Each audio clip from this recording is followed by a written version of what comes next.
ওং অখণ্ড সংহিতা বা অখণ্ড মণ্ডলেশ্বর শ্রী শ্রী স্বামী স্বরূপানন্দ পরমহংসদেবের উপদেশ বাণী পঞ্চম খণ্ড 8ই জ্যৈষ্ঠ 1338। মনকে ব্রহ্মচেতনায় ডুবাইবার উপায়।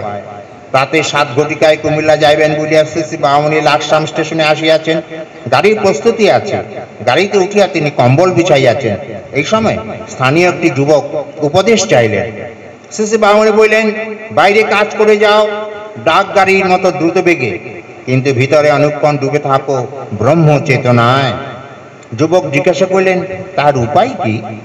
শ্রী শ্রী বামুনি বললেন, তোমার শরীরের প্রত্যেকটি আকুঞ্চন ও প্রসারণের সঙ্গে অবিরাম ভগবানের অমৃতময় নাম স্মরণের চেষ্টাই তার উপায়। হাত বাড়াচ্ছ, স্মরণ করো পবিত্র ওঙ্কার। পা গুটাচ্ছ, স্মরণ করো পবিত্র ওঙ্কার। শ্বাস টানছ, স্মরণ করো ওঙ্কার। প্রশ্বাস ছাড়ছ, স্মরণ করো ওঙ্কার।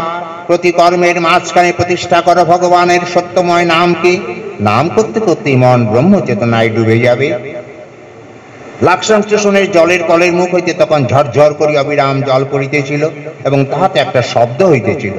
শ্রী শ্রী বামুনি সেই শব্দের দিকে উপদেশ প্রার্থী যুবকের দৃষ্টি আকৃষ্ট করিয়া বলিলেন, ওই যে বাবা জলধারা বর্ষিত হচ্ছে, মনটা দিয়ে দাও ওইখানে।